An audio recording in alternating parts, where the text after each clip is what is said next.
Bismillahirrahmanirrahim. Assalamualaikum warahmatullahi wabarakatuh. Bismillah walhamdulillah wassalatu wassalamu ala khairi khalqillah wa ala alihi wa sahbihi wa mawala. Asyhadu an la ilaha illallah wa asyhadu anna Muhammadar Rasulullah la nabiyya ba'dah. Amma ba'du. Bismillahirrahmanirrahim. Nawaitu ta'alluma wa ta'lima wa tadhakkura wa tadhkira wa naf'a wal intifa'a wal ifadata wal istifadata wal hatha ala tamassuki bi kitabillahi wa sunnati rasulih wa du'a ilal huda wa dalalata alal khair ibtigha'a wajhillahi wa mardatihi wa qurbihi wa thawabihi subhanahu wa ta'ala. Baiklah, kemarin kita telah selesaikan, kita telah bahas satu persatu segala atau 11 hal yang dapat membatalkan puasa ya. Ada 11 hal kemarin yang kita sudah bahas semuanya satu persatu dari beberapa pertemuan sebelumnya juga. Kemarin kita bahas 11, tapi kalau ditemukan dalam kitab lain atau orang lain mengatakan 9, berarti biasanya yang digabung itu adalah bab masalah pingsan, mabuk dan pingsan, mabuk dan gila. Nah, itu biasanya dijadikan satu menjadi zawalul akli, biasanya hilang akal. Biasanya itu yang disebut membatalkan puasanya. Tapi nanti rinciannya tetap sama 3. Berarti kalau 11 dikurangi 2 ya, kan jadi 3 jadi 1. Berarti dikurangi 2 jadi 9. Ada lagi yang mengatakan 7. Berarti yang haid, nifas dan melahirkan dijadikan 1 nomor. Berarti dikurangi 2 lagi menjadi 7. Artinya 7, 9, 11 sama saja, hanya perbedaan dari segi lafaznya saja. Tapi dari segi makna semuanya sama ya. Jumlahnya sama gitu. Kita ulangi sekali lagi ya semuanya. Yang pertama yang membatalkan puasa adalah dukhulu ainin ila ma yusamma jaufan min manfadin maftuh ya, masuknya sesuatu ke dalam rongga tubuh dari lubang yang terbuka ya. Yang kedua al-qai'u, muntah, atau nanti lebih detailnya kemarin kita bahas adalah al-istiqa'ah atau sengaja muntah. Yang ketiga al-jima'. Yang keempat khurujul mani, keluarnya air mani. Yang kelima gila ya, gila. Yang keenam mabuk. Yang ketujuh pingsan. Yang kedelapan murtad. 9 haid. 10 nifas. 11 melahirkan. Nah, apakah semua masing-masing ini membatalkan puasa ketika menemukan keadaan seperti ini? Tidak semuanya ya. Ada pembagiannya telah kita bahas semuanya satu per satu. Jadi tidak semua otomatis ketika orang kena di sini batal puasanya, belum tentu ya. Ada rinciannya, kemarin kita sudah bahas satu per satu. Silakan diulang kembali pembahasannya. Oke. Kemarin juga kita sempat membahas sedikit ya, penutup istilahnya atau tambahan-tambahan masalah yang berkaitan mengenai hal-hal yang membatalkan puasa ya. Di antaranya adalah ada kondisi di mana orang itu sudah atau wajib ya, wajib baginya untuk imsak tapi tidak dianggap puasa. Artinya dia tidak makan tidak minum juga tapi dia tidak puasa ya. Tapi tetap wajib dia untuk tidak makan tidak minum ya. Tidak. Artinya wajib imsak tapi tidak dianggap puasa. Secara umum terbagi kepada 2 keadaan. Keadaan pertama adalah ketika terjadi kesalahan atau kekeliruan ya, salah atau keliru dia. Nah, itu gambarannya banyak sekali contohnya ya. Ada mungkin orang yang menyangka bahwasanya hari masih malam, ternyata sudah siang ya. Atau kondisi berikutnya orang menyangka sudah malam, ternyata masih siang. Itu beda ya, 2 ya. Yang pertama tadi di waktunya subuh, kalau yang kedua waktunya maghrib ya, menjelang maghrib. Nah, yang ketiga ada orang yang lupa berniat puasa ya. Orang yang lupa berniat puasa maka wajib bagi dia imsak tapi tidak dianggap puasa berarti. Nah, selanjutnya ada lagi dalam orang keadaan misalkan berpuasa ya, atau maksudnya tidak berpuasa di hari syak ya. Malam hari masuk hari syak tanggal 30 Syakban, dia tidak tahu, tidak ada kepastian apakah hari ini sudah masuk Ramadan atau belum. Akhirnya dia tidur lah, anggaplah seperti tidur, lalu baru bangun jam 7 pagi esok harinya gitu. Ternyata hari sudah Ramadan. Nah, ketika itu kan dia tidak puasa ya. Berarti wajib baginya untuk imsak tapi tidak dianggap puasa hari itu, seperti itu.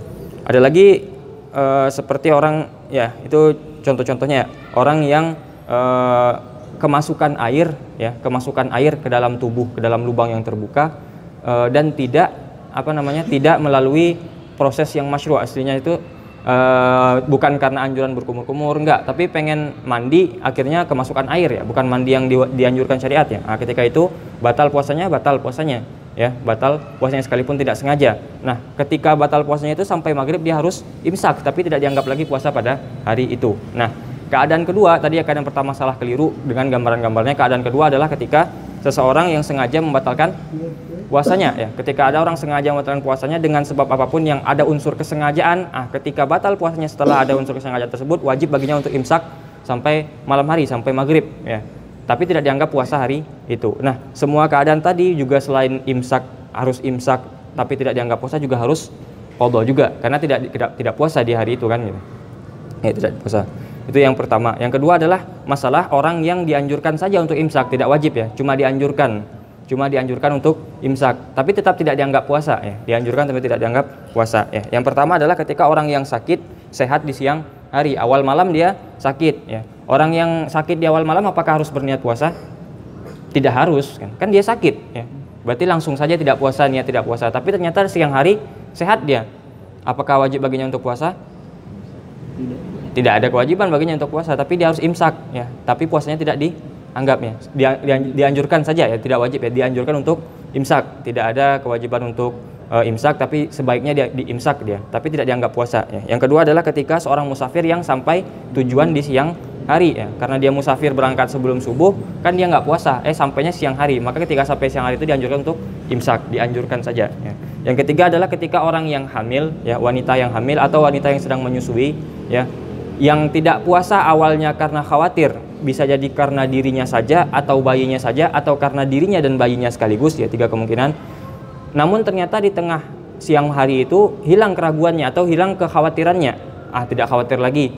Ternyata yang dia khawatirkan ternyata hanya itu semata ya, hanya sekedar kekhawatiran semata ya, istilahnya prasangka semata. Kenyataannya tidak terjadi seperti itu. Nah, ketika itu dia dianjurkan untuk imsak hingga terbenam matahari, tapi tidak dianggap sebagai puasa. Yang keempat adalah ketika anak kecil yang balik di siang hari ya. Anak kecil apakah wajib atasnya puasa? Tidak. Nah, anak kecil kalau anggaplah tidak puasa dia ya, tidak puasa. Kalau dia puasa balik siang hari ya nggak ada masalah. Ya berarti langsung puasa di hari itu kan, dia udah puasa juga. Tapi anggaplah dia tidak puasa. Pagi hari dia tidak puasa. Lalu siang hari balik dia. Ketika itu dianjurkan untuk imsak sampai maghrib dan tidak dianggap puasa hari itu. Nah, tapi besoknya sudah diwajibkan untuk puasa dari pagi gitu, karena sudah balik. Nah, yang kelima adalah orang yang gila ya, orang gila di awal malam, siang hari sembuh dia. Ya. Orang gila wajib apa enggak baginya puasa? Tidak wajib atasnya puasa. Nah, tapi kalau misalnya siang hari dia sembuh, apakah wajib baginya puasa? Nah, dianjurkan untuk imsak, tapi tidak dianggap puasa gitu. Yang keenam adalah orang yang dalam keadaan kafir asli lalu taubat di siang hari ya. Taubat siang hari, ketika dari mulai taubatnya sampai terbenam matahari dianjurkan untuk imsak ya, seperti itu. Dan yang ketujuh adalah ketika seseorang atau seorang wanita yang haid, dalam keadaan haid atau dalam keadaan nifas, berhenti darahnya di siang hari. Maka ketika berhenti darahnya tersebut dianjurkan untuk imsak sampai maghrib, namun tidak dianggap puasa ya, karena dianjurkan saja gitu. Itu orang-orang yang dianjurkan imsak. Kemarin kita juga sudah bahas mengenai perkara ya. Jadi orang yang sengaja membatalkan puasa dengan berjima ya. Orang yang sengaja membatalkan puasa dengan berjima ya, selain batal puasanya ya, apalagi yang dia dapatkan? Dia dapat dosa ya, pastinya dapat dosa. Terus dia harus mengqadha puasa tersebut sesegera mungkin, tidak boleh ditunda-tunda. Yang ketiga dia harus imsak ya, dari sejak batal puasanya sampai terbenam matahari dia harus imsak ya. Dan yang keempat dia dapat ta'zir istilahnya. Ta'zir itu adalah peringatan lah, seperti itu, diberi peringatan, dikasih hukuman oleh pemerintah setempat lah. Ya kalau kemarin kita sudah bahas-bahas ya, RT paling tidak ya, dari RT-nya, RT kasih teguran ke orang ini ya, kasih teguran, kamu kok siang-siang gini gitu. Kok PRT tahu gitu kan? Ya wallahu alam gitu kan. Misalkan ada laporan dari warga seperti itu. Ya. Dan yang terakhir, yang kelima, yang apa didapatkan orang yang berjima di siang hari bulan Ramadan? Dapat kafarah ya. Kafarahnya kita sudah bahas juga kemarin ya. Apa kafarah orang yang berjima? Ya, orang yang berjima siang hari bulan Ramadan, kafarahnya apa? Ya. Kita berdasarkan hadis Rasulullah SAW, ada orang yang datang kepada Rasul mengaku telah berjima siang hari bulan Ramadan, lalu Rasul pertama kali mengatakan apa? Sanggupkah engkau untuk membebaskan budak? Lalu dia menjawab tidak sanggup. Lalu setelah itu, kalau begitu bagaimana kalau dengan puasa 2 bulan? Beliau juga tidak sanggup. Setelah itu bagaimana kalau memberi makan fakir miskin 60 orang ya? Jawabnya juga tidak sanggup. Akhirnya Nabi pergi sebentar ngambil seplastik kurma lalu dikasihkan, silakan disedekahkan ke orang miskin. Apakah harus orang yang lebih fakir daripada saya, kata beliau kan, kata orang yang mengaku berzina, yang mengaku bukan berzina, mengaku berjima tadi. Kata beliau, kata Rasulullah, ya sudah kalau gitu ambil ini, bagikan ke keluarga, berikan ke keluarga. Artinya dari sini kita dapat kesimpulan bahwasanya kafarahnya, ya, kafarat yang wajib dibayarkan oleh orang yang berjima di siang hari bulan Ramadan itu setidaknya ada 3 dan harus berurut dari yang pertama. Artinya kalau tidak bisa yang pertama baru masuk yang kedua. Tidak bisa pertama masuk kedua, tidak bisa kedua baru masuk yang ketiga, tidak boleh langsung yang ketiga, tidak boleh langsung yang kedua, harus berurut. Apa yang pertama? Yang pertama harus membebaskan budak. Sebisa mungkin diusahakan mencari budak yang belum merdeka kalau misalkan terjadi. Kalau tidak ada lagi budak atau tidak bisa membebaskan budak karena tidak punya uang misalkan seperti itu, baru berpuasa 2 bulan berturut-turut. Lah sedang puasa 1 bulan berturut-turut saja masih kena, ya apalagi 2 bulan berturut-turut. Nah bisa jadi orang seperti itu kan. Nah otomatis baru pindah yang ketiga. Apa yang ketiga? Memberi makan 60 orang miskin, ya masing-masing ya 60 orang miskin, masing-masing satu mud. Nanti kita bahas takarannya berapa, ya. Takarannya itu 1 mud, ya. Kafarahnya itu 1 mud. Nanti kita bahas 1 mud itu berapa, ya. Nanti di pembahasan fidyah ada. Ya intinya misalkan orang sudah terlanjur harus mengerjakan yang ketiga saja, ya. Apa itu kafarahnya? Memberi makan 60 fakir miskin, ya. Setiap orang masing-masing 1 mud. 1 mud, ya. Nanti 1 mud itu kan 1 ukuran, ya. Ada sebuah ukuran namanya mud. Kalau kita kan banyak ukuran kita kan liter, ya, ada kilogram, ada gram gitu. 1 mud ini nanti berapa liter, berapa gram, ada pembahasannya, nanti kita bahas di pembahasan fidyah nanti, ya. Ingat, ulang lagi, ya, 1 mud per orang. Nah, 1 mud itu makanan mentah, ya, makanan mentah yang merupakan apa istilahnya, makanan sehari-hari, makanan pokok sehari-hari orang kampung tersebut, ya. Jadi bukan dibikin masak, ya, bukan masak untuk 60 orang fakir miskin lalu itu kafarat, bukan itu kafarat, ya. Kafarat itu mengasih makan mentah, bukan menyediakan makanan, ya, bukan dimasakin terus yuk panggil 60 fakir miskin makan-makan gitu. Itu bukan kafaratnya. Dan mesti harus ada niat kafarat ketika menyerahkannya gitu. Jadi kalau misalkan niatnya sedekah biasa bukan niat kafarat, berarti otomatis belum gugur kafaratnya gitu. Itu yang perlu diperhatikan yang ketiga. Nah, kalau tidak mampu juga bagaimana? Ya semampunya, ya, tapi dia masih punya tanggungan kewajiban atas itu, ya. Jadi misalnya nanti sekarang dia belum mampu nih, ya udah sebagaimana itunya dulu dah, ya, namanya juga belum mampu, terus gimana lagi gitu. Nah, tapi misalkan dia sudah sangat tua tidak bisa puasa juga, yang paling ringan kan puasa sebenarnya. Nah, tapi dia punya masalah finansial juga. Tapi nanti seandainya setahun kemudian atau beberapa bulan kemudian dia sudah punya uang atau bagaimana, udah kaya, dia baru dibayarkan kafarat. Nantinya kafaratnya tetap ada sampai dia nanti kapanpun gitu, ya, meskipun tidak mampu hari ini gitu. Itu berkenaan dengan kafarat. Yang wajib bayar kafarat siapa? Laki-lakinya saja, ya, pihak laki-laki saja. Perempuan tidak wajib bayar kafarat. Tapi apakah semua laki-laki yang berjima di siang hari bulan Ramadan harus membayar kafarat? Tidak. Harus terpenuhi berapa? 9 syarat. Ya, perhatikan baik-baik, ya. 9 syarat harus terpenuhi semuanya baru seseorang harus membayar kafarat. Kalau tidak terpenuhi salah satu saja tidak wajib kafarat, ya. Syarat yang pertama adalah, ya, jima tersebut dilakukan oleh orang yang sengaja melakukannya, ya. Artinya orang yang melakukan itu sengaja melakukan hal tersebut, ya, yang sengaja melakukan hal tersebut dalam keadaan bisa memilih antara melakukan atau tidak melakukan dan tahu bahwasanya hukumnya haram, ya. Artinya syarat nomor 1, kriteria orangnya harus 3. Yang pertama amid, sengaja, ya, berarti kalau orangnya tidak sengaja dalam artian lupa siang hari dia lupa misalkan, saat ini Ramadan lupa dia, akhirnya berjima dia dengan istrinya, apakah wajib kafarat? Tidak, karena dia tidak sengaja lupa. Yang A, yang nomor 1, yang B-nya, yang bagian keduanya adalah dalam keadaan bisa memilih, ya. Kalau misalnya dipaksa orang untuk berjima siang hari bulan Ramadan, apakah wajib atasnya kafarat? Tidak wajib atasnya kafarat. Yang ketiga, mengetahui bahwasanya kafarat itu dapat membatalkan puasa atau haram hukumnya di siang hari bulan Ramadan. Nah, tapi orang yang tidak tahu karena jauh dari ulama atau karena baru masuk Islam, apakah wajib atasnya kafarat? Tidak wajib atasnya kafarat. Ya, bisa dipahami syarat yang pertama? Ya, syarat yang pertama adalah pelakunya harus dalam keadaan sengaja melakukan hal tersebut, bisa memilih antara melakukan atau tidak melakukannya, dan mengetahui bahwasanya hal tersebut haram atau membatalkan puasa. Ya, itu syarat yang pertama. Syarat yang nomor 2 adalah ayyakuna fi shaumi Ramadan. Maksudnya bagaimana? Syarat yang kedua ini adalah dilakukan pada puasa Ramadan. Jadi jimanya itu pas puasa Ramadan. Ya, jima pas puasa Ramadan. Artinya kalau orang berjima pas puasa nadar, apakah wajib atasnya kafarat? Tidak. Kalau orang berpuasa pada puasa misalkan puasa kafarat yang lain misalkan, apakah wajib atasnya kafarat juga? Tidak ya. Begitupun dengan puasa sunnah. Orang Senin Kamis siang-siang berjima suami istri, apakah wajib atas suaminya untuk bayar kafarat? Tidak wajib. Harus puasa Ramadan, jimanya pas ketika puasa Ramadan. Ya, itu syarat yang nomor 2. Bisa dipahami yang kedua ya. Oke. Yang ketiga ya, puasa yang batal karena jimanya tersebut adalah puasa dirinya. Artinya puasanya membatalkan puasanya sendiri ya. Puasanya sendiri, bukan puasa orang yang dibatalkan. Ya, contohnya seperti seorang musafir ya, dia pergi kemana misalnya, ya safar lah, namanya orang musafir pergi safar gitu kan, safar ke suatu tujuan gitu.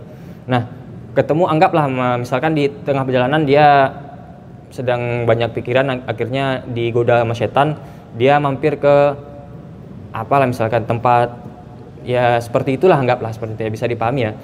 Lalu berzina dia gitu. Kebetulan perempuan yang diajaknya zina itu puasa dia gitu. Nah, misalkan seperti itu. Nah, apakah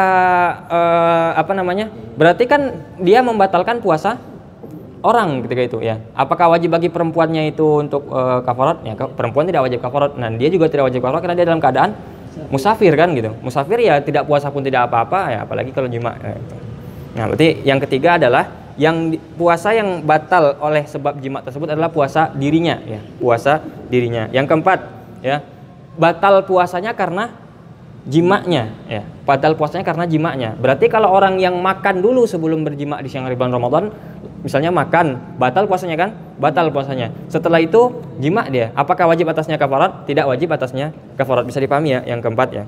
Syarat yang kelima ya, seharian ya, 1 hari penuh ketika dia jima itu ya, misalnya dia jima hari Selasa misalkan, berarti hari Selasa dari subuh sampai maghrib dia harus dalam keadaan ahliyah istilahnya.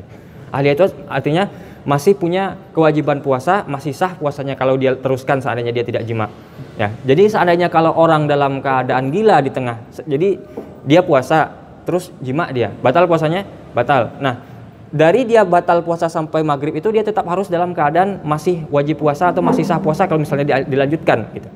Tapi kalau seandainya setelah jima itu gila dia, nah apakah wajib baginya kafarat? Tidak wajib baginya kafarat. Begitupun ketika setelah jima itu dia mati, tidak wajib baginya kafarat. Artinya sampai maghrib dia harus dalam keadaan ahliyah ya, harus dalam keadaan ahliyah ya. Seperti itu, bisa dipahami ya yang kelima ya.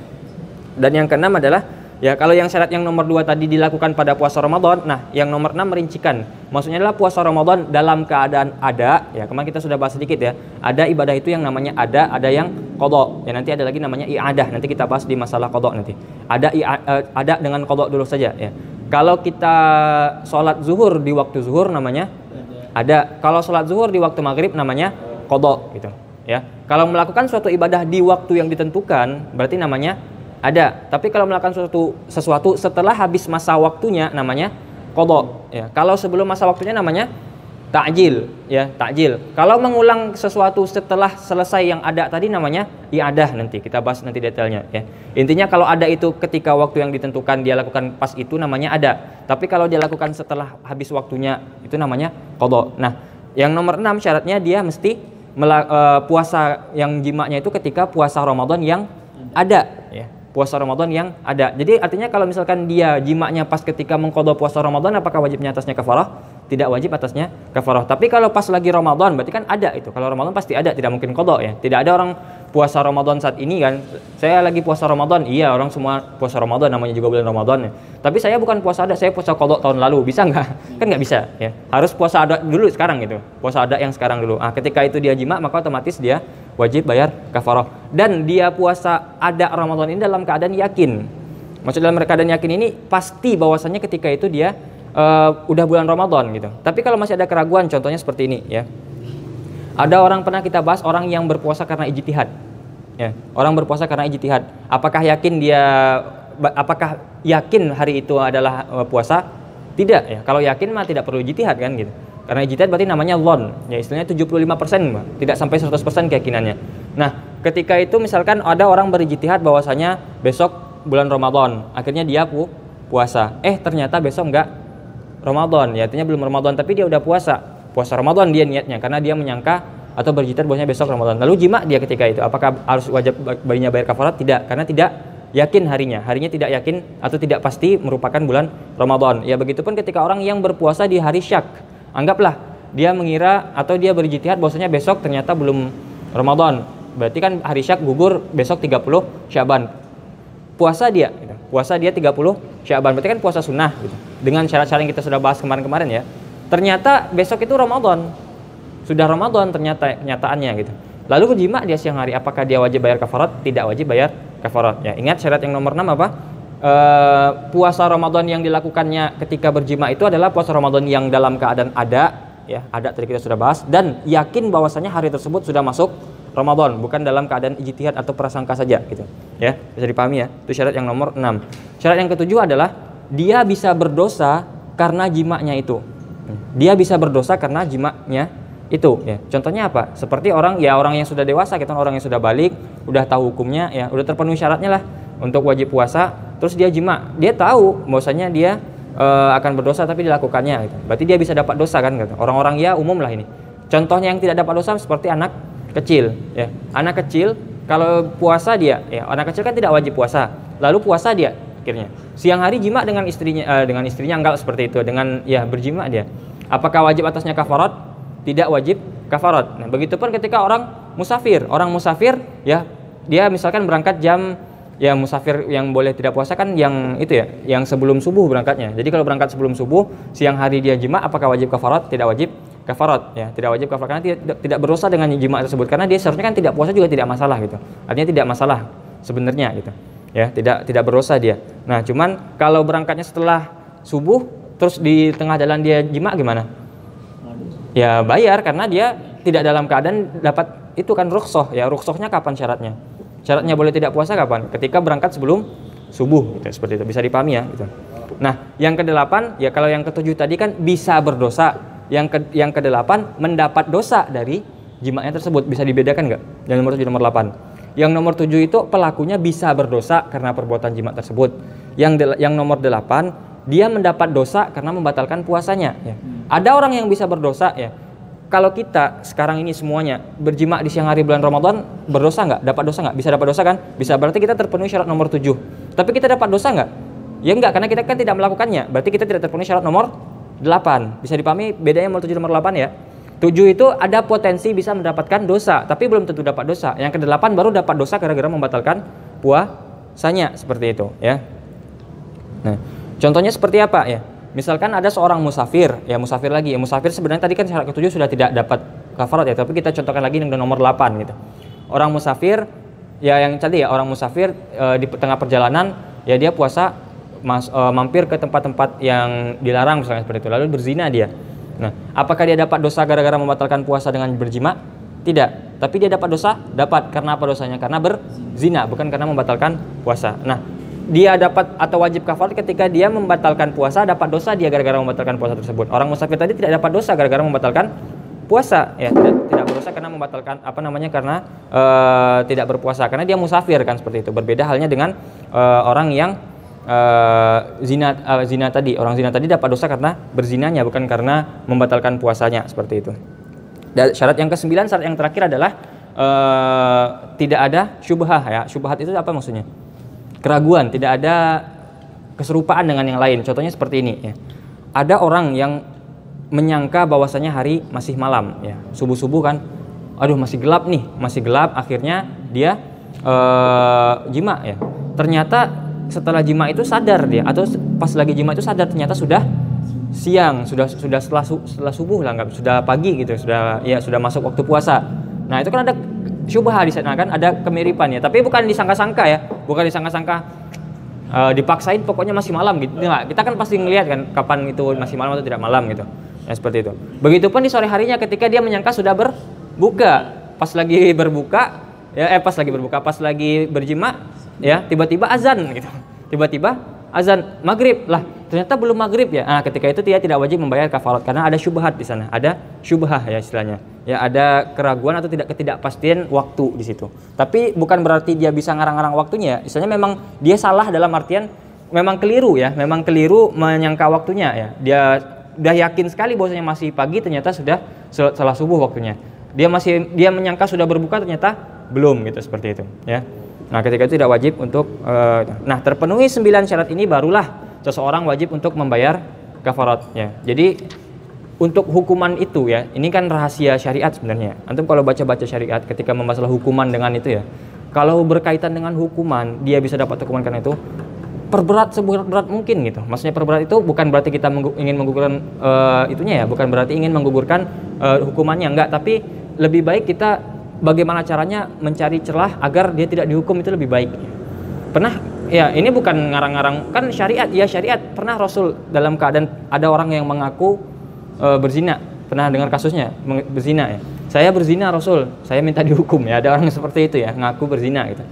Apa kata Rasul? La'allaka, ya barangkali engkau baru sentuh-sentuhan kali gitu.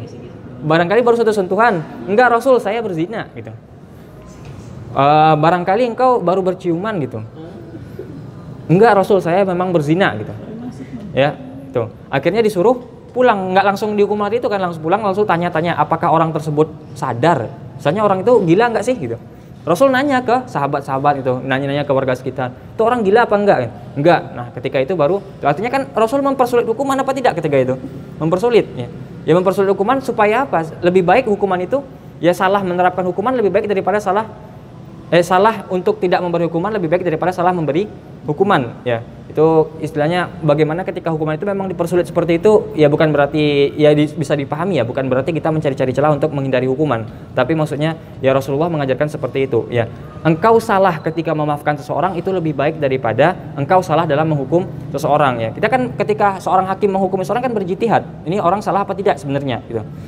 Ternyata kenyataannya dia salah ya, ternyata dia salah, tapi hakim menghukumi bahwasanya dia tidak salah, artinya kan dia salah dalam memaafkan. Hal seperti itu lebih baik daripada dia sebenarnya tidak salah tapi hakim menghukumi dia salah. Lebih baik daripada hal ini. Lebih baik salah dalam memaafkan daripada salah dalam menghukum ya. Lebih baik ya. Soalnya kenapa? Ya, kalau misalkan dia dalam keadaan tidak salah terus dihukum ya. Ya, misalkan dia dalam keadaan salah terus dihukumi tidak salah gitu oleh hakim. Nah, ketika itu kan nanti misalkan ketahuan salah kan bisa dihukum lagi kapan-kapan gitu. Ya, tidak ada masalah. Tapi kalau seandainya dia tidak salah dihukum salah, bagaimana pertanggungjawabannya gitu? Anggaplah orang mencuri dituduh mencuri kan. Ternyata terbukti orang bisa membuat siasat bagaimana cara dia mencuri. Ternyata dia nggak mencuri, tapi tangannya udah terpotong duluan gitu kan.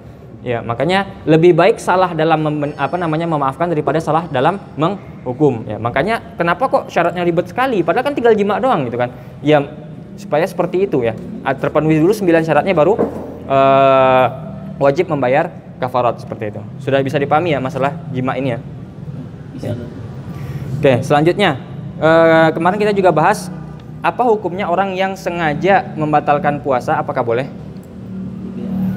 Kalau seandainya puasa yang dibatalkannya dengan sengaja itu puasa wajib, maka tidak boleh membatalkan puasa wajib dengan sengaja ya. Puasa wajib berarti bukan hanya puasa Ramadan, tapi di situ juga puasa kafarat, puasa nazar ya, puasa qada juga gitu. Misalnya puasa wajib tidak boleh dibatalkan. Bagaimana dengan puasa sunnah?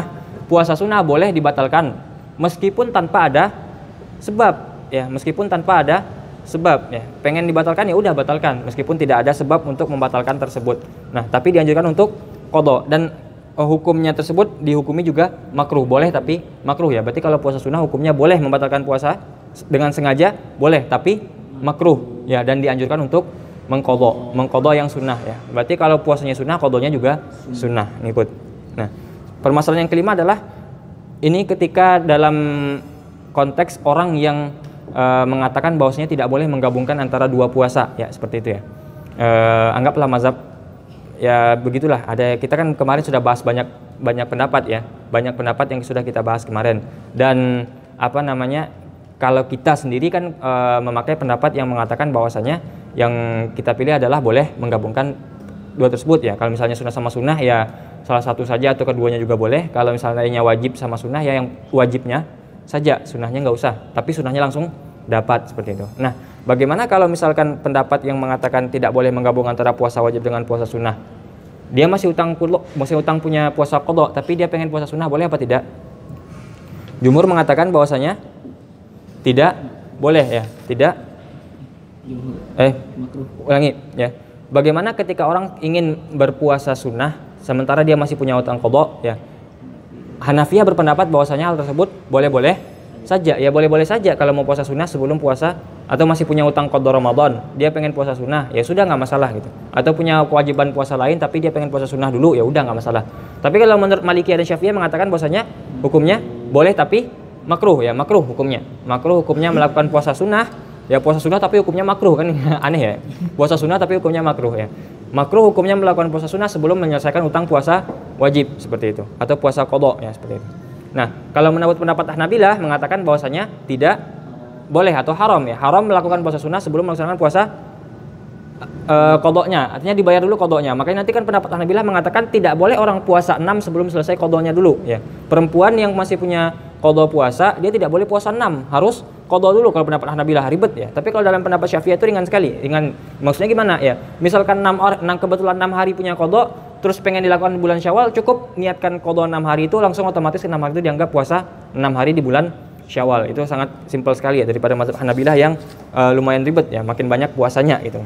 Seperti itu. Oke. Itu berkenaan mengenai puasa sunnah sebelum qada. Dan terakhir ya, sebelum kita masuk ke pembahasan qada dan fidyah ya. Kita sempat kemarin ini membahas mengenai perkara mandi dan berkumur-kumur ya. Apa hukumnya mandi dan berkumur-kumur ketika berpuasa? Kalau tidak ada alasan syariat, hukumnya makruh. Nah, kalau kita cari-cari sebenarnya ya, kalau kita cari-cari sebenarnya dalam kitab-kitab para ulama, kitab-kitab itu justru sebenarnya mayoritasnya mengatakan tidak makruh. Artinya boleh-boleh saja gitu. Mayoritasnya boleh-boleh saja ya. Coba cari dah gitu di kitab-kitab fikih pasti tidak ada makruh. Tapi kalau menyelam makruh ya. Kalau menyelam itu makruh meskipun puasa wajib. Nah, sekarang istinya bukan mandi wajib ya. Sekarang mandi biasa saja, pengen mandi gitu. Ya, pengen mandi saja gitu. Pengen mandi saja. Itu dalam banyak kitab justru mengatakan tidak makruh. Nah, tapi kenapa kita katakan makruh kemarin? Ya, ini mengambil pendapat salah satu pengikut mazhab Hanafi ya, para ulama Hanafi salah satunya mengatakan bahwasanya hukumnya makruh. Ya, makruh bisa dibaca di Aunul Ma'bud. Aunul Ma'bud kitab apa itu? Aunul Ma'bud syarahnya Sahih, syarahnya Sunan Abi Daud ya. Sunan Abi Daud salah satu syarahnya namanya Aunul Ma'bud. Karangannya Syaraful Haq Abadi, pengarangnya. Nah, di situ nanti dijelaskan bahwasanya salah satu pendapat dalam mazhab Hanafi itu mengatakan bahwasanya hukumnya makruh. Nah, kita kemarin lebih sering mengatakan makruh, kenapa? Karena unsur atau potensi membatalkan puasa karena masuknya itu ada gitu kan. Ya, kalau masalah batal atau nggak batal karena sengaja nggak sengaja kemarin tidak ada perbedaan pendapat ya. Sekarang mandinya saja gitu. Nah, sekarang kalau orang mandi meskipun mengguyur dari atas kepala, itu kemungkinan masuknya ada nggak? Kemungkinannya besar kan? Besar. Bahkan misalkan orang nggak sengaja kentut ketika mandi misalnya, masuk airnya gitu kan. Kan batal puasanya kan? Kan dia tidak mandi disyariatkan, makanya potensinya lebih besar. Makanya lebih baik kita mengatakan makruh kemarin seperti itu. Tapi kalau justru pendapatnya yang mengatakan bahwasanya tidak makruh, artinya boleh-boleh saja. Tapi tetap meskipun boleh-boleh saja, kalau tidak sengaja, kalau sengaja air masuk batal, tidak sengaja pun juga batal puasanya meskipun tidak. Ya. Makanya kalau dianjurkan kalau pengen mandi juga ya sebenarnya kan mau mandi juga kalau makruh pun tidak masalah kan gitu. Ya, tapi makanya dianjurkan ya paling tidak di bawah leher saja ya, dari pundak ke bawah saja, nggak usah diguyur kepalanya, atau diguyur kepala tapi sebatasnya sewajarnya saja, menjaga supaya tidak kemasukan gitu kan, menjaga supaya tidak kemasukan air gitu. Karena kalau tidak ada syariat ini batal puasanya, nanti bisa batal puasanya ya. Tapi kalau dalam Umdatul Qari itu kitab apa? Umdatul Qari syarahnya Sahih Bukhari, pengarangnya siapa? Badruddin Al-Aini namanya pengarangnya, Badruddin Al-Aini. Nah, dalam kitab tersebut justru dikatakan bahwasanya Hanafiyah berpendapat bahwasanya hukumnya juga makruh ya. Jadi ini dua kitab beda, dua pendapat Hanafiyah. Jadi Hanafiyah pun tidak sepakat mengatakan makruh, ada yang mengatakan makruh, tidak mengatakan makruh. Jadi kalau mau pakai pendapat mayoritas yang mengatakan bahwasanya tidak makruh, tidak masalah. Ya. Ya sebenarnya mandi pun tidak masalah, kan tidak ada yang mengatakan haram ya. Tidak ada satupun pendapat yang mengatakan haram ya. Kita mengatakan makruh kenapa? Karena ada potensi itu. Nah, tapi kalau misalnya mandi sunnah kan tidak makruh ya. Ya tetap biasa saja menjadi sunnah itu. Nah, mandi sunnah ini lebih banyak daripada yang kita duga ya. Mandi sunnah itu tidak hanya ketika mau sholat Jumat, itu tidak ya. Banyak kalau baca kitabnya Taqriratus Sadidah ya, salah satu kitab fikih itu dijabarkan semua contoh-contoh mandi sunnah apa saja. Di antaranya adalah ketika seseorang ingin masuk masjid disunahkan mandi. Ya itu mandi sunnah gitu ya. Tapi ingat kalau sunnah harus pakai niat. Kalau nggak niat mandinya berarti mandi biasa bukan mandi sunnah ya. Kalau orang pengen berkumpul dengan orang lain misalkan, pengen ada perkumpulan, disunahkan dia untuk mandi, itu mandi sunnah juga. Ketika orang ya malam-malam pengen qiyamul lail, mandi dia itu disunahkan mandi juga gitu. Nah, intinya mandi sunnah itu banyak sebenarnya. Nah, jadi sebenarnya tidak ada permasalahan yang terlalu detail mengenai mandi ataupun berkumur-kumur juga termasuk di sini ya. Jadinya ya memang mayoritas mengatakan ya meskipun tidak ada sebab tidak masalah, tidak makruh, bahkan tidak makruh ya tidak masalah kalau pendapat mayoritas seperti itu. Nah, kemarin kita sempat mengatakan bahwasanya pendapatnya ada yang mengatakan makruh itu karena lebih ke arah potensi kemungkinan masuknya, kan lebih besar potensi kemasukan aja daripada tidaknya gitu kan ya, seperti itu. Begitupun dengan kumur-kumur nggak ada sebab ngapain. Nah, berbeda halnya dengan siwak ya. Siwak itu kenapa ya, kalau siwak berarti kan boleh saja kan, siwak kan ada anjurannya juga gitu kan. Nah, kenapa setelah zuhur tidak boleh, sebelum zuhur boleh? Kan sama-sama ada potensi. Nah, kalau siwak itu masalahnya bukan potensi membatalkan puasa karena masuk airnya, tapi kenapa? Karena setelah zuhur itu masalah bau mulut ya, masalah bau mulutnya, makanya siwak setelah zuhur itu makruh karena bau mulutnya. Nah, tapi kalau sebelum zuhur kan belum bau ya, belum bau amat lah, makanya tidak makruh. Bisa dipahami masalah mandi dan itu ya. Nanti kemarin kita bahas bahwasanya itu kalau mandi biasa saja makruh, kalau kumur-kumur biasa saja makruh. Tapi saya baca ya, mayoritas kitab yang saya baca mengatakan tidak makruh. Ya benar, tidak masalah. Ya sebenarnya kalau saya mengatakan makruh atau kita mengatakan makruh pun kan mau mandi juga nggak masalah gitu kan. Ya tidak apa-apa gitu kan, seperti itu. Ya, lagian kan salah satu yang dimakruhkan adalah bersenang-senang dengan sesuatu yang boleh sekalipun dia tidak membatalkan puasa. Kalau orang kepanasan, sangat panas, akhirnya dia mandi berendam, ya, makruh nggak jadinya? Ya jadi makruh kan, sekalipun mandi asalnya boleh menurut pendapat yang tadi kan, karena dia bersenang-senang mencari sejuk gitu kan. Karena hakikat dari puasa adalah menahan syahwat, sekalipun syahwat yang halal gitu, seperti itu. Bisa dipahami ya? Ya bisa dipahami masalah mandian itu ya. Jadi tidak ada pertikaian lagi. Nanti mengatakan lah ini ustadznya kok mengatakan makruh ya. Ya kalau mau mandi ya silakan, kalau mau mengatakan meskipun dikatakan makruh ya. Kalau mau pakai pendapat mayoritas mengatakan tidak makruh ya tidak masalah, begitupun dengan masalah berkumur-kumur juga. Bisa dipahami ya masalahnya. Oke, dengan itu kita berakhir masalah yang membatalkan puasa, dan kita masih punya satu masalah berkaitan dengan puasa ya, adalah masalah qadha dan fidyah ya. Masalah qadha dan fidyah ya. Kita bahas satu persatu dulu, kita masuk ke qadha dulu ya. Apa itu qadha? Nah, tadi kita sudah sempat sedikit membahas mengenai qadha ya. Apa itu qadha? Ya, melakukan suatu ibadah setelah waktunya habis ya. Bukan tidak pada waktunya ya. Ta'jil juga tidak pada waktunya ya. Tapi kalau qadha juga tidak pada waktunya. Bedanya kalau ta'jil sebelum waktunya, kalau qadha setelah waktunya habis ya. Kalau kita ngambil salah satu ta'rif dari para ulama, ta'rifnya Ibnu Abidin mengatakan qadha itu adalah fi'lul wajibi ba'da waqtihi ya, melakukan sesuatu yang wajib setelah waktunya habis ya, setelah waktu ditentukan habis. Nah, ada namanya qadha, ada namanya i'adah, ada namanya ta'jil. Gambarannya seperti ini ya. Setiap ibadah pasti Allah tetapkan waktu ya. Waktunya kemungkinannya sama persis ya dengan kemungkinan kita melakukannya itu, atau berlebih ya. Contohnya seperti ini. Puasa Ramadan diwajibkan 30 hari. Allah menetapkan Ramadan berapa hari? Ya pasti 30 hari. Nggak mungkin puasa Ramadan wajib 30 hari tapi Allah menetapkan Ramadan cuma 12 hari misalnya, tidak mungkin. Berarti itu antara kewajiban antara waktu sama. Ada lagi kemungkinan waktu kita mengerjakan lebih sedikit daripada waktu yang disediakan. Contohnya sholat zuhur. Waktu sholat zuhur kapan? Anggaplah dari jam 12 sampai jam 3 itu. Tapi apakah mungkin orang sholat zuhur dari jam 12 sampai jam 3? Kan tidak, ya maksimal 10 menit 15 menit lah gitu. Berarti kan waktunya lebih banyak daripada jumlah waktu yang dibutuhkan untuk ibadah seperti itu. Nah, ini untuk memahamkan dulu ya. Berarti ada mengerjakan waktu itu ada yang lebih banyak, ada yang sama persis waktunya gitu. Nah, kalau suatu ibadah tersebut dilakukan di waktu yang ditentukan itu ya, atau di salah satu waktu yang ditentukan, namanya ada nama ibadah tersebut ya. Ada namanya. Berarti kita sedang ada sholat berarti. Kalau sholat jam 2, sholat zuhur jam 2 namanya ada. Sholat jam 12 berarti ada. Sholat jam setengah 3 namanya ada. Ya, karena asar kan jam 3 gitu. Berarti masih ada ya. Masih di dalam waktunya itu ada. Ya, kita puasa Ramadan hari ini di bulan Ramadan berarti namanya puasa ada, seperti itu. Nah, itu ada, bisa dipahami ada ya. Itu ada. Nah, setelah kita melakukan ibadah yang ada ya, terus kita ketinggalan sesuatu, misalkan suatu sunnah gitu. Ya, intinya adanya sudah cukup sebenarnya, tapi ketika diulang sesuatu, lalu diulang lagi sholatnya. Nah, nama sholat yang diulang ini namanya apa? Apakah masih ada? Tidak, namanya i'adah. Contohnya gimana? Seperti ini. Ada orang sholat di rumah. Ya, orang sholat zuhur di rumah gitu. Ya, dia tidak nyangka akan ketemu masjid gitu, misalkan. Dia sholat di rumah lah intinya. Sholat zuhur di rumah 4 rakaat gitu kan. Setelah zuhur dia pergi keluar, ketemu masjid. Pas ketemu masjid, Allahu Akbar, asyhadu an la ilaha illallah. Ya. Qomat. Nah, dia ulang sholatnya. Sholat lagi dia jamaah. Gitu. Boleh nggak? Boleh, ya sunnah malah itu kan. Boleh. Nah, sholat yang pertama tadi apakah sudah sah? Kan sudah sah. Ternyata dia nggak sholat pun kan boleh kan? Nah, sholat yang pertama tadi di rumah namanya ada. Sholat yang kedua ini namanya i'adah. Ingat, i'adah syaratnya sholat adanya sudah dulu ya.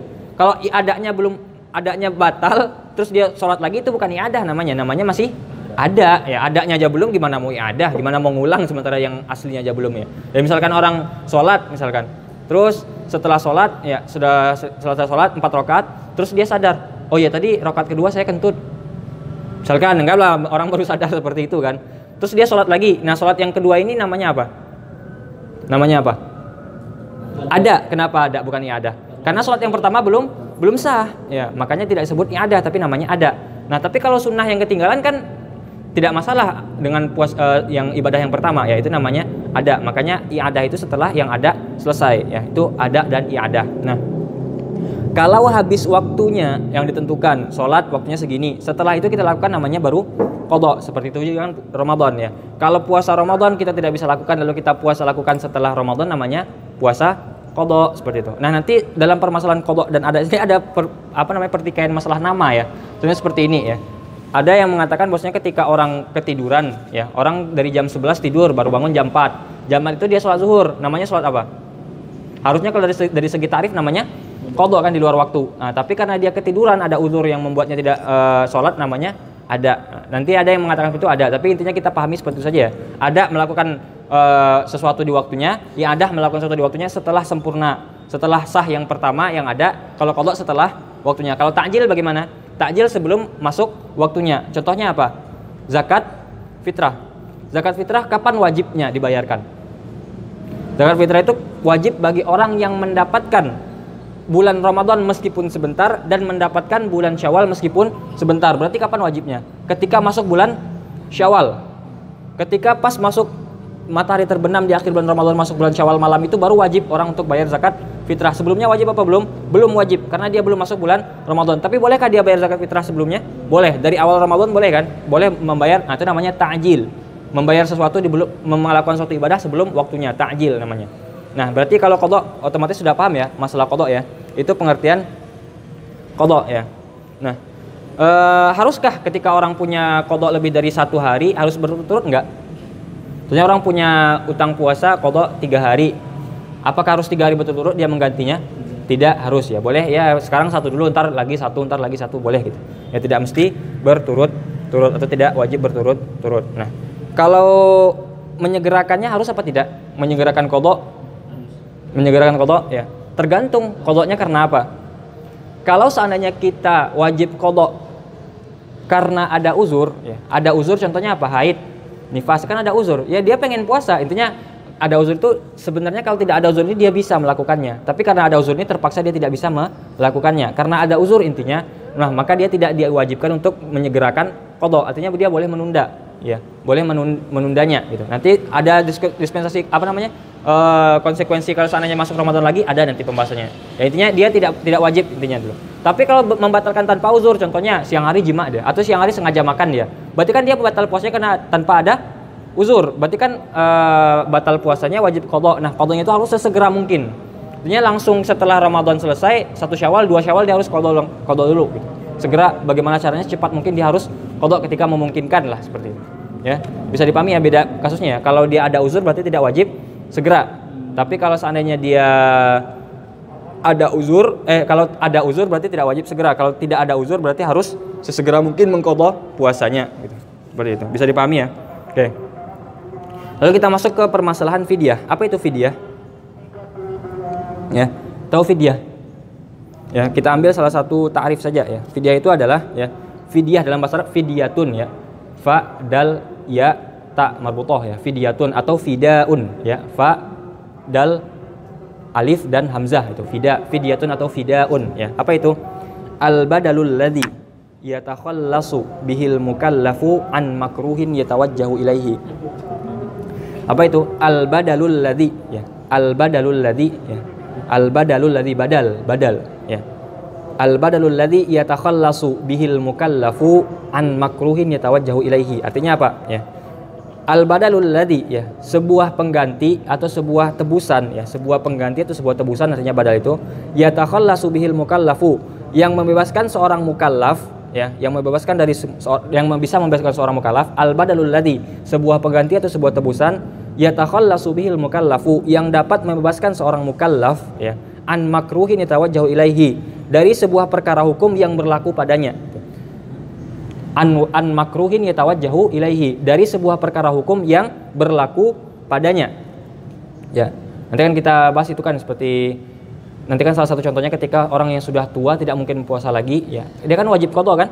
Wajib, tapi dia tidak bisa puasa lagi, berarti dia harus mengganti fidyah. Untuk apa tujuannya fidyah? Membebaskan kewajiban puasa Ramadannya, supaya gugur puasa Ramadannya dengan diganti dengan fidyah. Nah, itu maksudnya, ya. Pengganti, artinya kan kalau pengganti bukan yang asal, ya. Kalau asal namanya qadha nanti tadi kan. Kalau fidyah berarti penggantinya, ya. Kita tidak bisa melakukan ini diganti dengan perbuatan lain. Nah, itu namanya fidyah. Gitu. Nah, fidyah itu kan enggak cuma dalam masalah puasa, dalam haji juga ada fidyah, ya. Ya, dalam masalah haji itu ada fidyahnya juga, ya. Ada fidyah. Kemarin kita sudah bahas juga masalah itu, ya. Intinya fidyah itu adalah fidyah atau fida, ya, sinonimnya fida namanya dalam bahasa Arab, ya. Al-badalul ladzi, ya, sebuah pengganti atau sebuah tebusan, yatakhallasu bihil mukallafu, ya. Dengan tebusan tersebut dapat membebaskan seorang mukallaf an makruhin yatawajjahu ilaihi, ya, dari sebuah perkara hukum yang menjeratnya atau yang berlaku padanya, gitu. Nah, dengan fidyah itu gugur kewajibannya yang berlaku atasnya, gitu. Nah, apakah semua orang wajib fidyah? Kan tidak, ya. Ya, nanti ada bab-babnya sendiri kita bahas. Nah, dasar fidyah dalam puasa sendiri adalah surat Al-Baqarah ayat 184.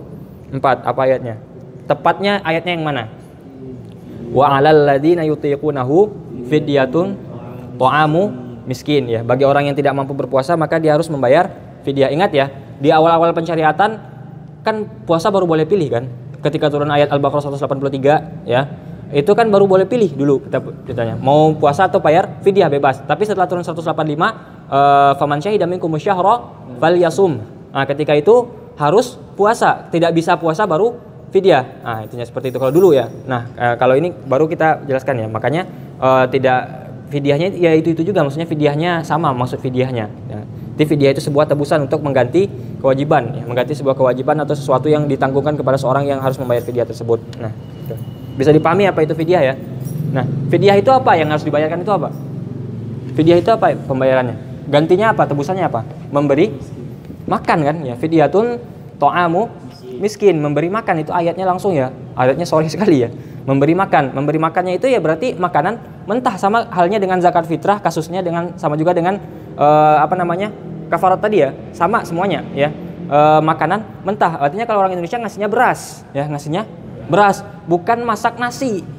Bukan masak nasinya dimasak lalu dibagi-bagi, ya. Bukan itu, ya. Itu bukan itu. Berasnya, ya. Karena makanan pokoknya, ya. Makanan pokok suatu daerah, ya. Jadi kalau misalnya di Arab bisa jadi gandum atau kurma lah, seperti itu kan. Kalau di Indonesia apakah kurma bisa dibayarkan untuk fidyah? Tidak, kita kurma itu cuma sebagai snack, ya, sebagai makanan tambahan, bukan makanan pokok. Makanan pokok kita adalah nasi, ya. Nasi, beras, ya. Beras, ya, bukan nasi yang dikasih, ya, beras, ya. Ingat, beras. Beras wajibnya makanan pokok, ya. Makanan pokoknya adalah beras, maka beras yang dikasih. Ya, kasih aja beras dah, gitu sebenarnya. Nggak perlu repot, ya, sebenarnya, gitu. Nah, cuman ada yang membahas boleh nggak diganti dengan uang, dikonversi dengan uang, boleh tidak? Ada yang mengatakan boleh, sama halnya dengan zakat fitrah, ya, boleh diganti dengan uang. Nanti kita bahas di zakat fitrah kapan harus bayar zakat fitrah atau bagaimana solusi terbaiknya, nanti kita bahas di situ. Intinya ada yang mengatakan boleh dengan uang, boleh, tapi sebaiknya tetap dengan beras, ya, di Indonesia, karena ayatnya kan sorry sekali, fidyatun ta'amu miskin, ya. Fidyatun memberi makan orang miskin, dengan itu, ya, sudah di berapa ukuran fidyah yang harus dibayarkan per harinya? Per hari, ya. Bukan satu Ramadan satu fidyah, tidak. Berarti kalau satu Ramadan berarti 30 fidyah, 3 dikali 30. Satu hari berapa? Satu. Nah, ada perbedaan pendapat, ya. Kalau dalam mazhab Hanafi, ya, yang wajib itu satu so'. Terus dulu satu so', ya, so'an, ya, so'un. Dalam mazhab Hanafi, ya, dalam mazhab Hanafi mengatakan wajibnya satu so'. Berarti sama takarannya dengan wajib zakat fitrah. Zakat fitrah nanti satu so' juga. Ya, berarti satu so' dalam mazhab Hanafi. Dalam mazhab Maliki dan mazhab Syafi'i satu mud namanya. Dalam mazhab Maliki dan dalam mazhab Syafi'i juga itu namanya kewajibannya adalah 1 mud per hari ya. Tadi mazhab Hanafi 1 sok per hari, kalau dalam mazhab Maliki dan Syafi'i 1 mud per hari. Nah, kalau dalam mazhab Hambali ya, kalau seandainya yang diberikan itu kurma berarti kewajibannya setengah sok. Setengah sok. Tapi kalau seandainya yang diberikan itu adalah gandum utuh berarti kewajibannya 1 mud. Ulangi ya. Berapa ukuran fidyah yang mesti diberikan per hari ya untuk ganti 1 hari? Kalau mazhab Hanafi mengatakan 1 sa'. Kalau mazhab Maliki dan mazhab Syafi'i mengatakan 1 mud. Kalau dalam mazhab Hambali kalau seandainya yang diberikan adalah kurma berarti setengah sa'. Tapi kalau seandainya yang diberikan adalah gandum utuh berarti 1 mud. Nah, sekarang 1 sa' 1 mud itu berapa gitu? Repot kan ya. Susah ya. Nah, gampangnya gini dulu ya. 1 sa' sama dengan 4 mud, berarti 4 kali mud sama dengan 1 sok, itu dulu ya. Berarti dalam mazhab Hanafi kewajibannya 4 kali kewajiban dalam mazhab Maliki dan Syafi'i ya, bisa dipahami ya. Berarti 1 mud sama dengan 4 sok. 1 sok sama dengan 4 mud ya. 4 kali mud sama dengan 1 sok, bisa dipahami dulu ya. Nah, 1 mud berapa? Kita ambil kata sepakat saja ya, pendapat yang mayoritas 1 mud sama dengan 675 gram. Kalau ukurannya gram berarti 1 mud 675 gram. 675 gram, 675 gram. Kalau ukurannya gram. Beras jarang nggak orang jual beli, ada sih orang jual kiloan, tapi orang seringnya beli literan ya. Literan beras kan? Berapa liter kalau ukurannya liter? 675 gram itu berapa liter? 0,688 liter. Ya, berarti 1 mud adalah 675 gram atau 0,688 liter. Ya, 0,688 liter. Nah, berarti kalau dalam mazhab Maliki, dalam mazhab Syafi'i juga kewajiban fidyah per hari berapa? Ya segitu, 0,688 liter atau 675 gram beras ya. Terserah mau pakai liter apa mau pakai gram gitu. Kalau dalam mazhab Hanafi berapa? 1 sok. 1 sok berarti dikali 4. Yang tadi berapa berarti? 1 mud dikali 4 berapa? Dikali 4 berarti hasilnya 2750 bukan. Berarti 1 sok itu sama dengan 2700 gram ya. 675 dikali 4 sama dengan 2700 gram atau 2,7 kilo. 2,7 kilogram beras yang harus dibayarkan untuk mengganti 1 hari fidyah dalam mazhab Hanafi. Atau dalam liternya berapa? Dalam liternya 2,752 liter ya. 2,752 liter. Ya, 2,75 liter beras. Itu dalam mazhab Hanafi. Kalau dalam mazhab Hambali berarti kalau dia pakai kurma berapa bayarnya? Setengah sok. Berapa itu setengah sok? Berarti 1350 gram. 1350 gram atau 1,35 kilogram. Ya, atau kalau liternya berapa? Berapa?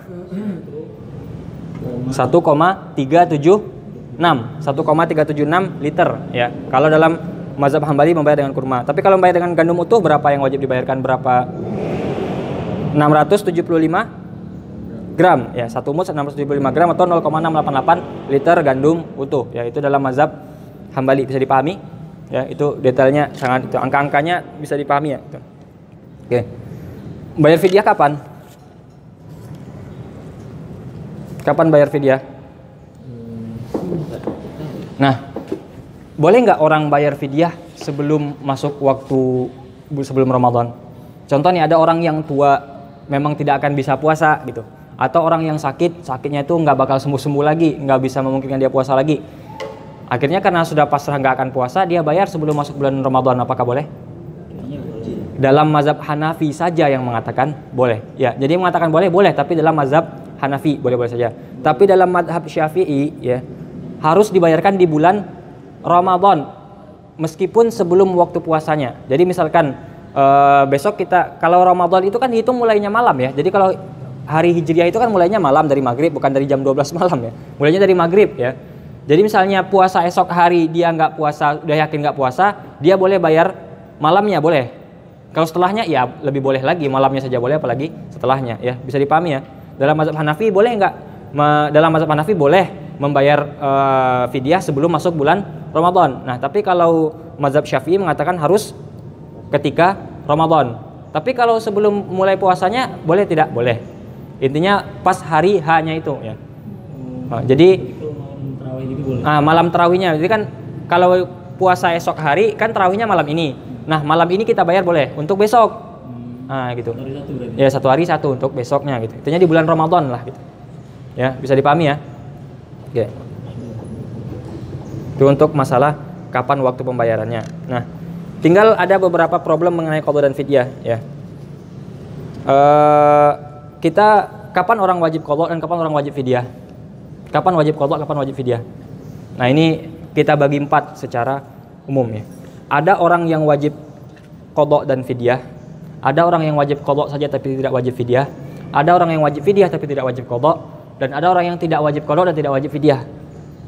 Ya, artinya dia tidak puasa, ada yang wajib 1, ada yang wajib 2, ada yang tidak wajib sama sekali. Kita masuk yang pertama, ya. Orang yang tidak puasa dan wajib atasnya qada dan fidyah sekaligus, ya. Kapan itu? Ya. Kalau seorang wanita, ya, kalau seorang wanita tidak puasa karena hamil atau karena menyusui dan dia khawatir akan yang disusui atau yang dalam kandungannya saja. Kemarin kita bahas ya, ibu hamil dan yang menyusui ada berapa kemungkinan yang mengkhawatirkan dirinya? Ada 3 ya. Khawatir akan dirinya saja ya. Artinya dia tidak khawatir sama bayi, tapi dirinya khawatir sama dirinya ya. Ada khawatir dengan bayinya saja, dia tidak dengan dirinya saja tidak khawatir bayi, dia cuma dirinya. Yang kedua, khawatir dengan bayinya saja. Tidak khawatir dengan dirinya ya. Dia bodoh amat dengan diri saya, yang penting bayi saya gitu. Ada khawatir dengan kedua-duanya. Dia khawatir akan dirinya dan khawatir dengan bayinya juga. Nah, kalau dia khawatir dengan bayinya saja, artinya dia tidak khawatir dengan dirinya, ketika itu dia wajib bayar qada dan fidyah. Bayar qada juga, artinya setelah itu nanti qada dia, setelah selesai menyusui atau melahirkan, qada dia, dan nanti dia juga harus bayar fidyah berapa hari yang dia tinggalkan gara-gara khawatir akan bayinya tersebut. Bisa dipahami ya? Itu kondisi di mana orang yang tidak puasa wajib bayar qada dan wajib bayar fidyah juga. Nah, yang kedua, ada orang yang wajib membayar fidyah qada saja tapi tidak wajib fidyah. Wajib qada tapi tidak wajib fidyah.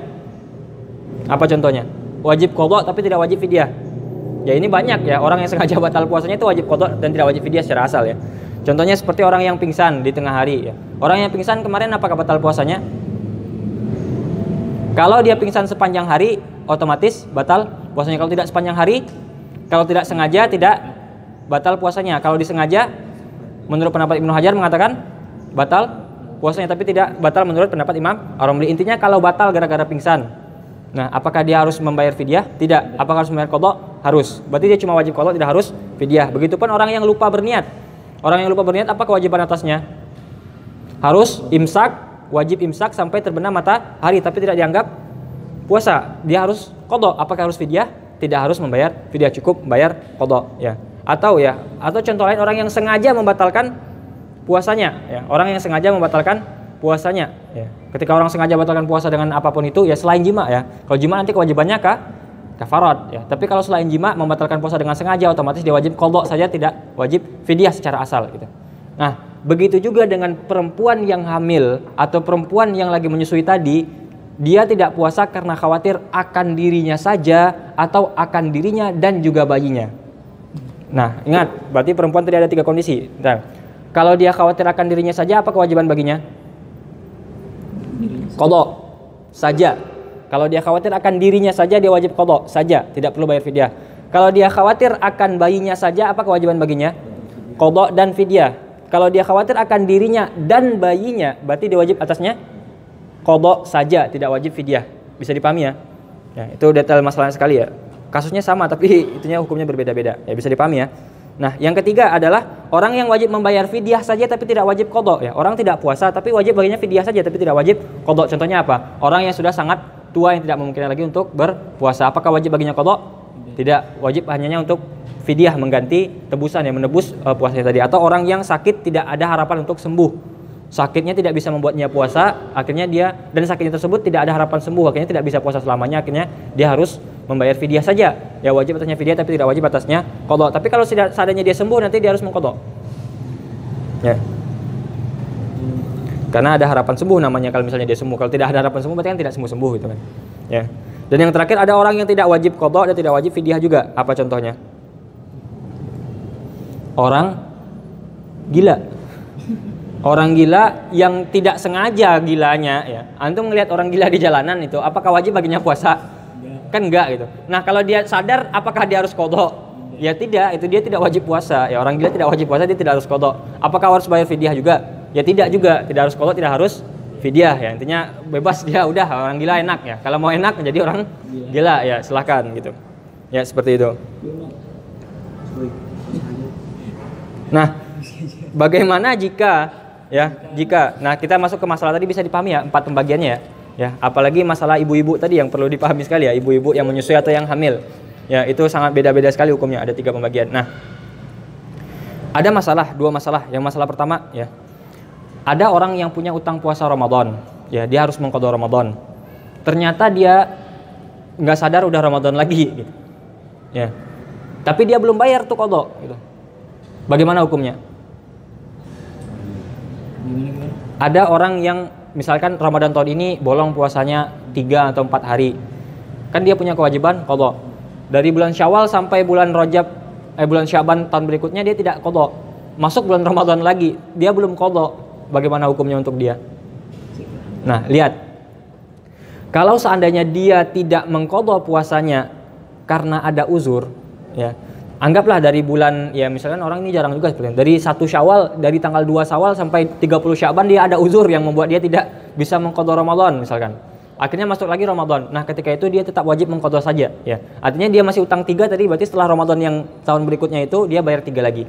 Itu saja, tidak ada tambahan apa-apa, ya gitu. Kalau ada uzur lagi begitu masih berarti utang 3.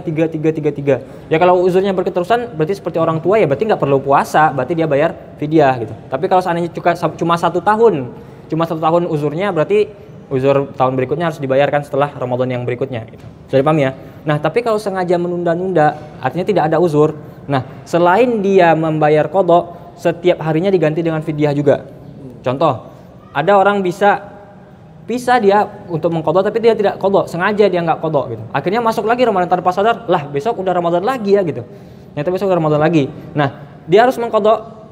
Masih wajibkah dia mengqadha? Wajib, karena dia harus bayar utang. Nah, selain bayar qadha dia dapat hukuman tambahan karena sengaja nggak puasa padahal dia mampu, yaitu membayar fidyah per harinya tadi, tergantung itu ya. Pendapat Syafi'i berarti 1 mud per hari dia bayar fidyahnya. Berarti selain qadha harus fidyah. Kalau dia punya utang puasa bisa dilakukan setelah puasa tapi dia tidak lakukan, akhirnya masuk puasa berikutnya. Bisa dipahami ya? Ada uzur cukup qadha saja yang tadi. Kalau tidak ada uzur berarti selain qadha harus bayar fidyah juga. Nah, itu masalah pertama. Nah, masalah kedua, kalau orang punya utang puasa Ramadan, wafat dia sebelum membayar utang tersebut, bagaimana hukumnya?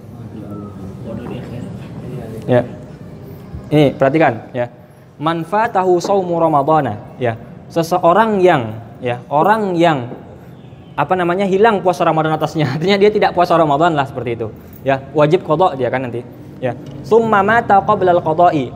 Dia mati sebelum dia sempat mengqadha, ya. Dia mati sebelum qadha gitu. Orang yang tidak puasa Ramadan dan dia mati sebelum mengqadha puasa tersebut, lihat ya. Jika seandainya dia tidak puasa Ramadan tadi karena ada uzur, ya. Artinya dia misalkan haid, kan ada uzur berarti. Ya, uzur itu apa? Ketika tidak ada uzur itu berarti dia bisa lakukan. Tapi karena ada uzur dia tidak bisa lakukan, terpaksa gitu. Itu namanya uzur, ya. Ingat, orang yang tidak puasa mati dia sebelum sempat mengqadha, ya. Mati sebelum mengqadha. Kalau seandainya tidak puasa Ramadan tadi gara-gara tidak ada uzur, ya, yang A itu tidak ada uzur meninggalkannya, berarti pengen batalkan puasa. Akhirnya dia wajib qadha, tapi mati duluan sebelum mengqadha. Nah, mati wajib atasnya tetap wajib atasnya qadha sekalipun dia udah mati. Ya, wajib atasnya qadha sekalipun dia sudah mati. Bagaimana caranya nanti kita bahas ya. Intinya wajib atasnya qadha ya. Terserah ketika setelah Ramadan itu dia bisa qadha atau tidak bisa qadha. Ya, artinya kalau dia bisa qadha ya wajib, kalau tidak bisa qadha kebetulan dia ada uzur juga setelah Ramadan, ya. Pas Ramadan dia nggak ada uzur, dia nggak puasa. Pas setelah Ramadan ada uzur dia. Mati dia belum sempat mengqadha. Tetap dia harus mengqadha, ya. Tetap kewajiban qadha ada pada dia. Nanti kita bahas ya. Ini sampai di situ dulu ya. Gitu. Nah, kalau seandainya puasa Ramadan tadi gugur atau tidak puasa Ramadan karena ada uzur, nah, lihat lagi ya, yang B1, berarti kan yang B tidak ada uzur. B1, ya. Kalau dia mati sebelum memungkinkan untuk dia melakukan qadha, artinya dia mati duluan. Dia belum bisa untuk qadha tapi udah mati duluan gitu. Nah, maka tidak ada kewajiban atasnya, gugur kewajiban qadhanya. Tapi kalau seandainya dia memungkinkan untuk qadha, dia tidak qadha lalu mati duluan dia sebelum mengqadha, maka dia tetap wajib qada. Ya. Misalkan ada orang yang puasa Ramadan karena uzur apapun lah, haid atau segala macam ya, ada uzur dia tidak puasa. Setelah Ramadan dia tidak ada uzur lagi, misalnya bisa puasa. Misalnya hari ini dia puasa setelah Ramadan nih, bulan Syawal nih, tapi dia nggak puasa, ditunda, akhirnya mati duluan. Nah, ketika itu tetap wajib atasnya qada. Ya, berarti ulangi lagi ya kasusnya ya.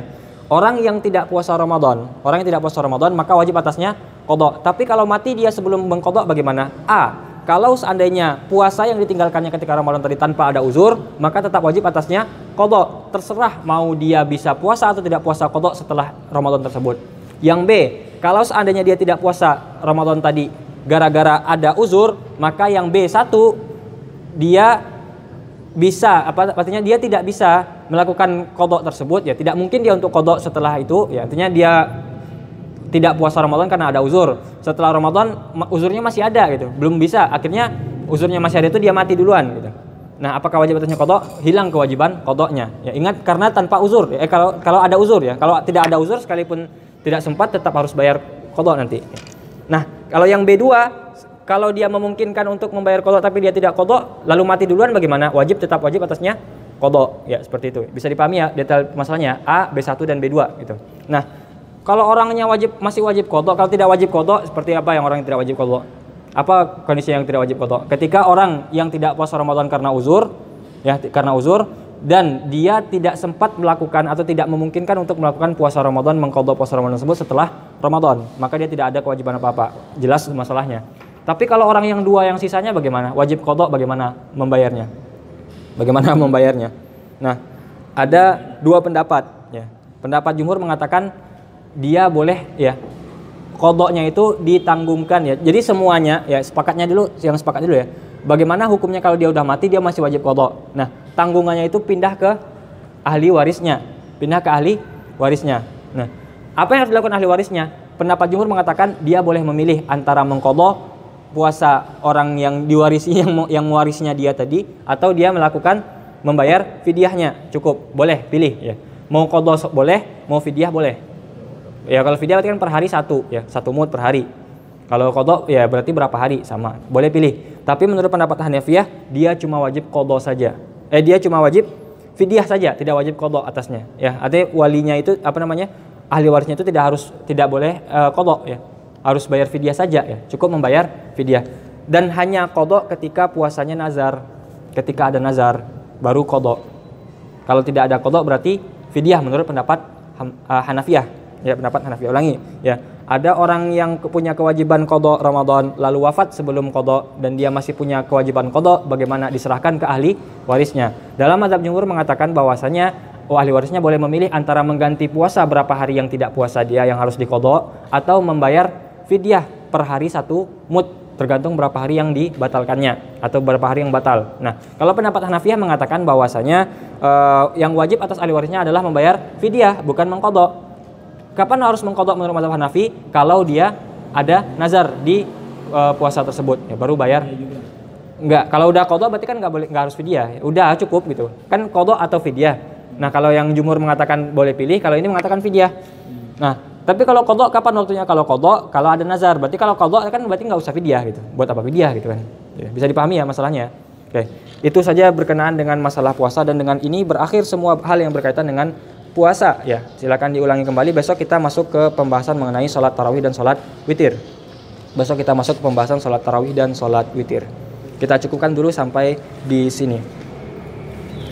Rabbana anfa'na bima 'allamtana rabbi 'allimna alladhi yanfa'una rabbi faqihna wa faqih ahlana wa qarabatin lana fi dinina ma'al qutri unsa wa zakar rabbi waffiqna wa waffiqhum lima tartadi qawlan wa fi'lan karama warzuqil kulla halalan daima wa akhilla atqiya ulama nahwa bil khairi wa nukfa kulla syarr Rabbana waslih lana kulla syu'un wa akirra birridha minkal uyun waqdi anna rabbana kullad duyun qabla an ta'tiyana rusulul manun waghfir ustur anta akram man satar wa salatullahi tanshal mustafa man ilal haqqi da'ana wal wafa bi kitabin fihi lin nasi shifa wa 'alal alil kirami syurafa wa 'ala sahbil masabihil ghurar waj'alna mimman yusari'u fi ridhak wa la tuwallina waliyan siwak wa la taj'alna mimman khalafa amraka wa asak wa sallallahu ala sayyidina Muhammad wa ala alihi wa sahbihi وسلم والحمد لله رب العالمين في كل لحظة أبدا عدد خلقه ورضا نفسه وزنة عرشه ومداد كلماته يا ربنا اعترفنا بأننا اقترفنا